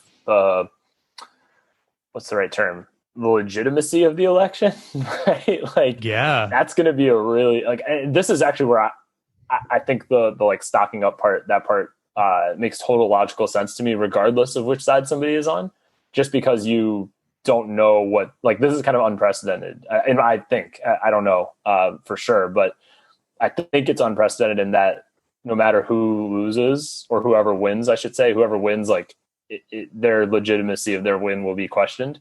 I kind of feel like that's inevitable. Like it doesn't even matter the margin. It doesn't matter. Like nothing really matters. I feel like, you know, regardless of who loses, they're going to say it was either cheating or it was manipulation or it was hacking or, you know, whatever the reason that is used is going to be. It just seems that it's not going to be clean. And then that's where things can get messy. So that's the part that I think is a little scary, basically. Yeah. Yeah. It's going to be weird. So I'm glad we're starting the podcast back up. Yeah. So you guys can hear our bad takes in real time. Like, it might be by the time this comes out, it's like, none of this is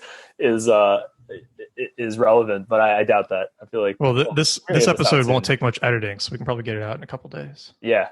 Yeah. So hopefully it's not outdated, but those couple of days, coronavirus will be cured. Everybody will be back in the office, and it'll defund all the police. Yeah. It'll all be done.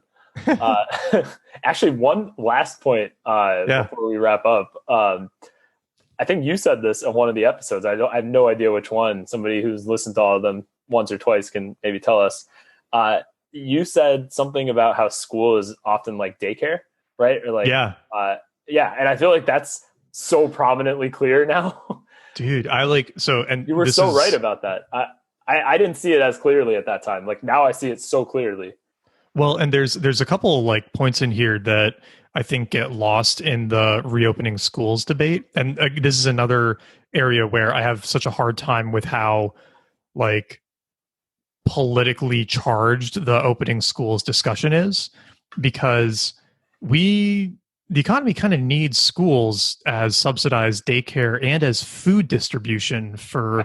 That part's important, really important. Yeah, and I don't think that the food distribution question has been challenged. So you've got all of these kids growing up in houses that are, very limited resources, and they need free meals for their families to be able to sustain them better. And then those families are going to have an even harder time sustaining their kids because they have to stay home and take care of them instead of going into work. And also, a lot of those families are going to be lower income, probably working in like service or in-person jobs that have been disproportionately affected by COVID. And it's like such a crazy downward force on like lower to lower middle income earners. And that, I feel like it's completely lost in the reopening schools discussion. I mean, you have to consider, like, would it be better if all of these kids got these pretty mild COVID cases, because it does seem relatively mild, but their parents were able to keep their jobs and keep food on their plates, right? Yeah. Or, or if you're not going to send the kids back to school, then we need some sort of UBI for all of those families, because the idea that somebody who has to work 2 to 3 service jobs at a time to keep food on their kids' plates when they're getting a free lunch is going to be able to take care of them when they no longer have daycare, no longer have a free lunch, and have to be home all the time. Like, it's insane. It just we're not going to restaurants anymore. It just doesn't make any sense. Yep. So it's been so frustrating to me. I really feel like COVID so far has been one of the biggest forces in increasing wealth disparity ever. Oh, definitely. It's I don't know if you follow Adam Townsend on Twitter. I mean, this is like exactly what he talks about. I think you'll have some more Periscope soon about this. Like, he and I DM about it here and there. And this is like something he's been harping on since day one, to his credit. Like, he said this is going to be the biggest, he calls it like the biggest roll up of power in history. Yeah. Like, he is not, this is like the weird thing is he's like very bearish on the average American's quality of life, let's say, like, let's say lower middle class to below. But yet very bullish on the stock market. And at first that didn't make sense to me. So it was like one of those things I didn't want to call him out publicly for it. I just sent him a DM. I was like, I don't understand this. Can you maybe explain it for me? And he basically said, it's like, I'm very bullish on what he calls them, like the cartels, like the Amazons, like the Boeings, like the companies that are basically in prime, like number one market position in whatever market they're in, provided they're not in a market that's getting completely disrupted by COVID, right? So Amazon is the best example. It's been a great boost for them.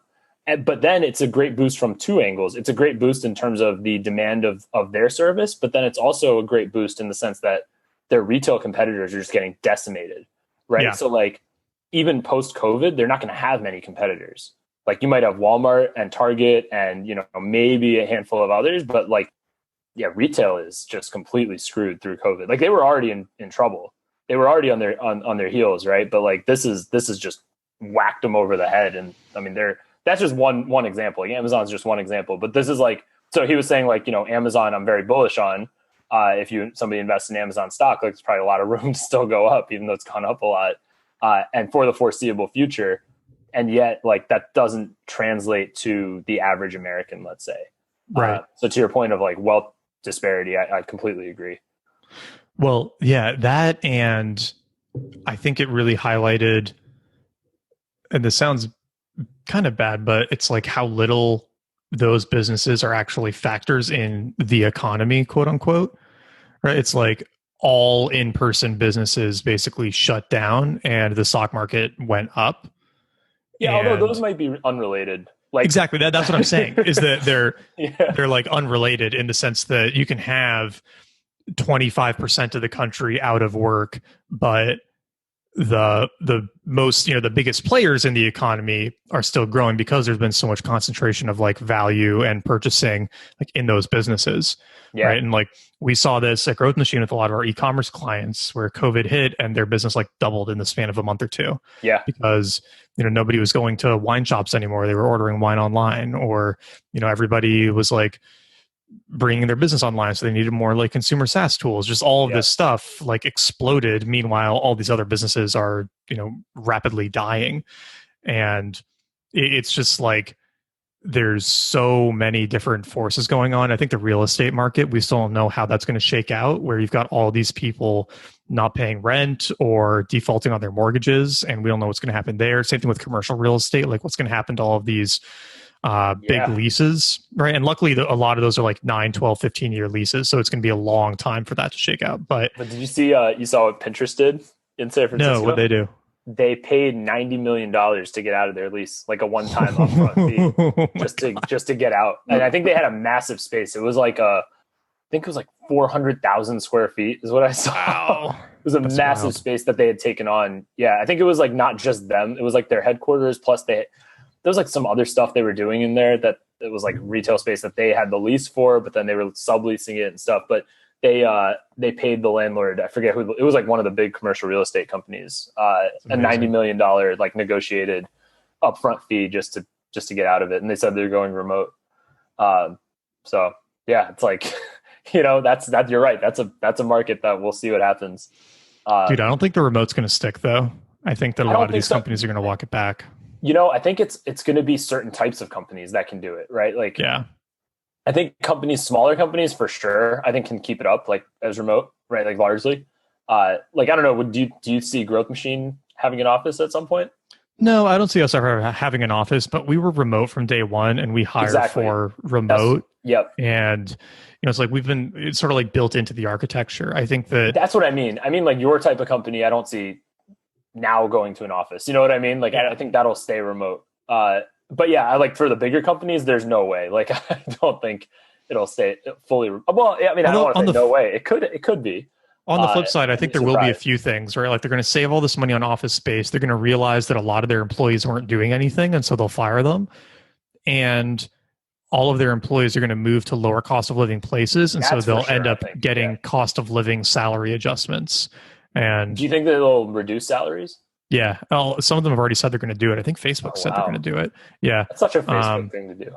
Well, their explanation, which I actually find kind of compelling, is that if they don't adjust the salaries down to the local market rates, then they could be sued for wage discrimination. Right. So if there's two people who are doing the same job in Nashville and one's getting paid $180 and the other one's getting paid, $110, you open yourself up to a lot of liability. So it's the exact same job, same title. Exactly. So you have to adjust it down. And then that actually makes a lot of sense. Yeah. Because you can't be saving again for that same. Yeah. But then that person who's moving from the Bay Area to Nashville is saving a lot of money too. Exactly. Yeah. So it'll still be worth it for them. Yeah. But then Facebook is saving $100 million a year in salary and getting the exact same work. And so they're going to be like, this is pretty sweet. Maybe we don't need to be in person. Right. Yeah. So I don't know. I'm so curious to see what the next couple of years are going to look like. That's actually another thing that Adam called in March. Oh yeah. He said that. Oh yeah. He said the digital, like he was saying he's at big tech, I think is what he called it. He's at big tech has been waiting to do something like this, push to remote. And then exactly what we just described. And he was saying that's going to translate to straight profit at the bottom line. Well, it's kind of like 2008 where the recession was an excuse to fire all the underperforming employees. And then they just never replaced them because they didn't need them, but they never had a reason to fire them before. And it was like, okay. although this is, you're 100% right about 2008, but Adam's like next stage, which I don't know if he's right. This is just like, this part hasn't happened yet. Just the part that we just saw did happen. But he was saying then the next step though is is kind of like the globalization of it. So kind of like similar to what we talked about in sovereign individual, right? That like if you can hire from anywhere in the world, you don't have to hire the expensive American. So like, I think it was in his Periscope, he said how English is becoming more and more of a commodity as it's spread. So more like, you see with Upwork or other platforms like that, there's a lot of people are almost everybody's from other countries. And the English is surprisingly good for some. I mean, there are some, right, that don't speak English that well, but at least written English is solid for a lot of people. And and so if you don't have to hire that software engineer in San Francisco, maybe you can hire him in Nashville. But then like the next step is instead of Nashville, maybe you can hire them in Bangalore or like some other country that's low cost relative to the US. And now instead of paying 110, you're paying like 30 or 40. And I mean, that adds up at the scale that these companies are at. That'd be huge. Yeah, I'll be very curious to see what happens with that. I mean, a lot of companies already do it, right? Like Deloitte and those consulting firms, they have their overseas teams in India and whatnot, and they hand off work to them at the end of the day, and they do stuff overnight and hand it back to them. But they charge US billing rates. For the most part, so. And Deloitte charges their clients. That's what I'm saying. Associate rates. Yeah. It's a great deal if you're Deloitte, not so much if you're. I mean, I feel like that'll bring probably wages up in other countries, but I wonder if it'll drive it down in the US. I mean, I don't know. Like it goes back to consolidation and like wealth inequality, as you're talking about. Like the value of being an owner. Of owning equity in particular has never been better, right? Because you can get more leverage than ever before. And then on the other hand, the kind of the cost of being an employee has never been higher. It doesn't mean there's not good, like there's great employee situations too. But just as like a class, right? A class of owners versus a class of employees. It's probably tougher now as an employee in terms of getting leverage over your employer than ever before. Definitely. Unless you have some unique skill, right? Or like something unique that you bring to the table, which you're not going to be able to just be really good at one thing like software development anymore. You're going to have some other useful ability, like, also managing other engineers or, bringing something more to the table than just raw ability in a small domain. Yeah. I think you've talked about that before too. I think we've talked about it a lot on the podcast. It's just like future-proofing yourself, right? Yeah. Like, having more scalable abilities. It's a good way to prevent yourself from getting outsourced. Yeah.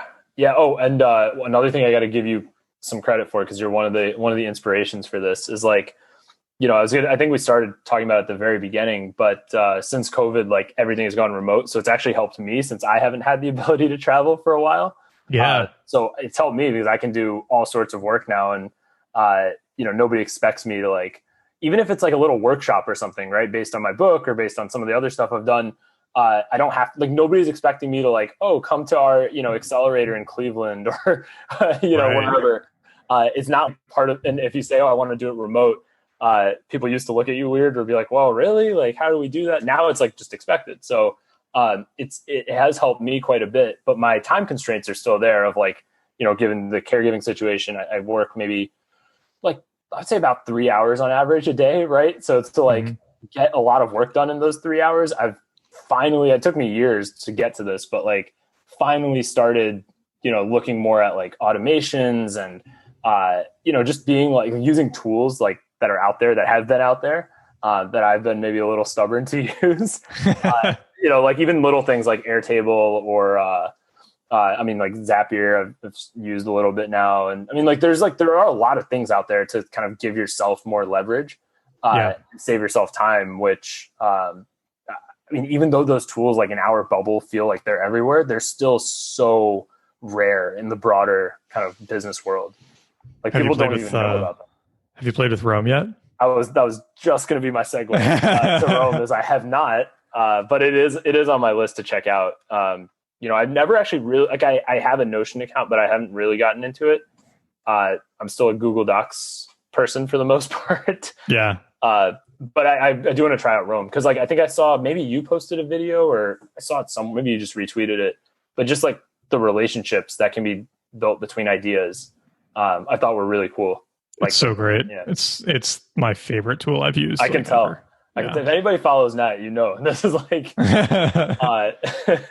this is an unofficial advocate for Rome. Yeah, no, but it seems super useful from everything you've shared. So it's on my list to check out for sure. Sweet. Well, should we tell everyone what the next book is going to be? Yeah, then they can, if they want to speed read it, and because we're going to record next week, so it probably will be another. Yeah, they'll probably have a couple weeks. They might have, because I might just go ahead and publish this like tomorrow with basically no editing. Yeah. We'll take out when I went to the bathroom, but that's basically all that needs to be changed. Yeah. Okay. So we're doing Scale, which is by, actually, you probably remember that. I don't remember. Jeffrey West or Joffrey West. It's one of the two. Yeah, but. Super cool book. It screams made you think. Like, it's very made you thinky. Yeah, it's got statistics, science, celeb-ish stuff, businesses, math, cities, history. It's awesome. Yeah, it's awesome. Yeah. So if y'all want to breeze through it before next week and a half or so, go to it. Or maybe you're listening to this in 4 years since. Well, then your podcast is going to be around forever. It's already out. So then it's already out. You can just go on to the next episode. Yep. I guess we have to do show notes for this one because we referenced a bunch of stuff. I guess I can do that. So no, Amanda, who's working with me now, I'm gonna give her kind of like some of the SOP stuff, and she'll start on it. Hi, Amanda. Everyone.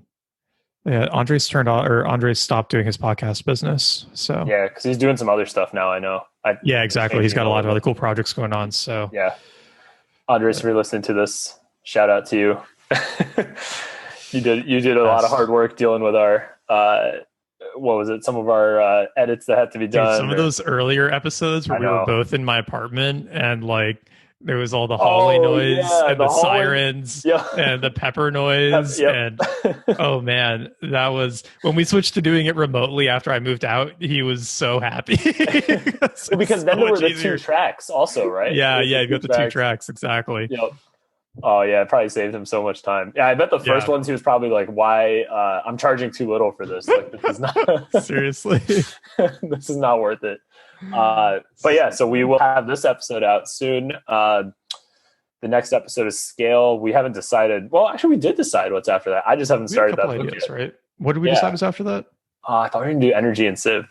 Oh yeah, we can do Energy and Civ. That's a great one. Yeah, I haven't read that, but there's a lot of common themes with Scale. So it seems like it's a good segue. Yeah. So expect episodes every 3 to 4 weeks. I think we're going to try to take it a little slower, a little easier. And dude, we have it's funny. This was our catch-up episode. I don't think we caught up on hardly anything that is going on.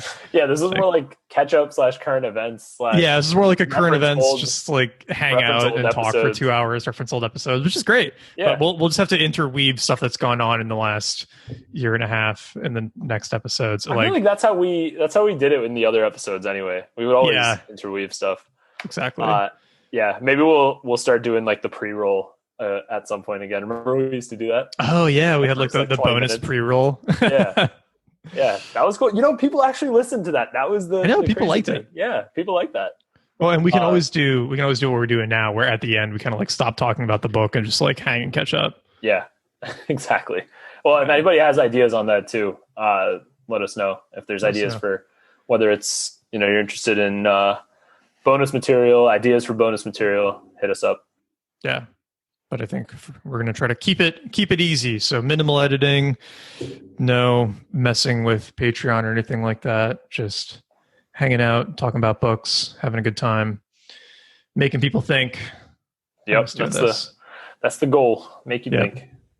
Make you think, maybe make you laugh a couple times. Make you cry. Make you cry. Yeah, make you feel all the emotions. Make you enraged.